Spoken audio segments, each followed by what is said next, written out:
دوستو آج کی اس ویڈیو میں ہم ایسے 3 عورتوں کے بارے میں جاننے والے ہیں جن کا رمضان کے مہینے میں روزہ حرام ہے، اور یدی ایسے عورتیں روزہ بھی رکھتی ہیں تو ان کو اللہ کی طرف سے سخت عذاب نازل ہوگا۔ دوستو اس سے پہلے یدی آپ نے ابھی تک اس ویڈیو کو لائک نہیں کیے ہیں تو ویڈیو کو لائک کر دیں اور اس ویڈیو کو اپنے دوستوں کے ساتھ بھی ضرور شیئر کریں۔ تو چلیے دوستو شروع کرتے ہیں۔ دوستو روزے کی فرضیت کی 3 شرطیں ہیں: اسلام، بالغ اور صحواز اور عاقل ہونا، یعنی کہ روزے ایسے تمام مسلمان مردوں اور عورتوں کے لیے فرض ہے جو عاقل اور بالغ ہے اور جو اپنے ہوش اور حواس میں، یعنی کہ جو پاگل اور دیوانہ نہ ہو۔ تو ایسے تمام مسلمان مردوں اور عورتوں کے لیے رمضان میں روزے فرض ہے۔ اب اس کے علاوہ روزے کی فرضیت ادا کرنے کی 2 شرطیں ہیں۔ پہلی، صحت مند تندرست ہونا اور محکم ہونا، یعنی کہ بیمار آدمی بیماری کی حالت میں اور مسافر اپنے سفر کی حالت میں روزہ چھوڑ سکتا ہے، یعنی کہ ان لوگوں کو رمضان کی مہینے میں روزہ چھوڑنے کی اجازت ہے، مگر یاد رکھیں ایسے رمضان کی مہینے میں روزہ رکھنا چاہے تو روزہ رکھ سکتے ہیں، ان کا روزہ قبول ہو جائے گا، لیکن نہ رکھے تو ان کا کوئی گناہ بھی نہیں ہوگا،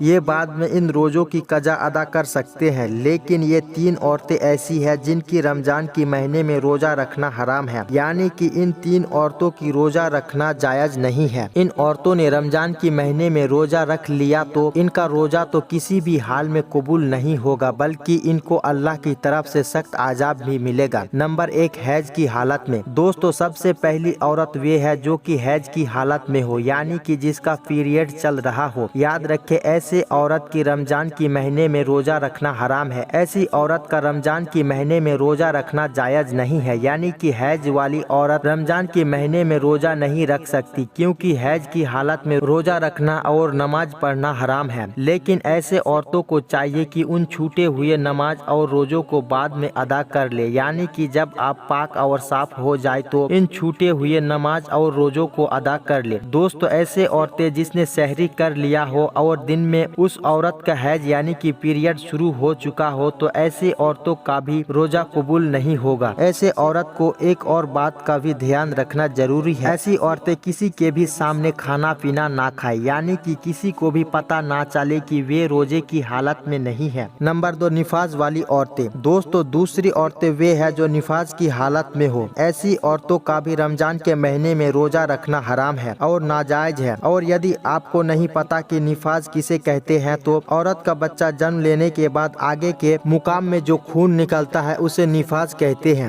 یاد رکھیں کہ ایسے عورتیں جو کہ نفاس کے حالت میں ہو، ایسے عورتوں کو بھی رمضان کے مہینے میں روزہ رکھنے کی منائی ہے۔ اسلام میں حیض اور نفاس کی حالت میں نماز اور روزہ رکھنا حرام بتایا ہے۔ نمبر 3، حاملہ عورت۔ دوستو تیسری عورت ہے حاملہ عورت، یعنی کہ پریگننٹ عورت۔ یاد رکھے ایسے عورت کو رمضان کی مہینے میں روزہ رکھنے کی مناہی نہیں ہے، لیکن ایسے عورت کے لیے روزے کی چھوٹ ضرور ہے، یعنی کہ حاملہ والی عورت اور اپنے بچے کو دودھ پلانے والی عورت کو یدی روزہ رکھنے سے اپنے بچے اور خود کی جان جانے کی خطرہ ہو تو ایسی حالت میں وہ رمضان کی مہینے میں روزہ چھوڑ سکتے ہیں، لیکن ایسے عورت کو چاہیے کہ وہ بعد میں جب صحت مند اور روزہ رکھنے کی حالت میں آ جائے تو ان روزوں کی قضا ادا کر لے۔ دوستو اسلام ایک پاک دھرم ہے، اس لیے ناپاکی کی حالت میں نماز روزہ رکھنے کی منائی ہے، اور یدی حیض کی حالت میں اور نفاس کی حالت میں کوئی عورت نماز یا روزہ کرتا ہے تو ان پر اللہ کا سخت عذاب نازل ہوگا۔ تو دوستو آج کی ویڈیو میں بس اتنا ہی، پھر ملتے ہیں اگلے ویڈیو میں انشاءاللہ۔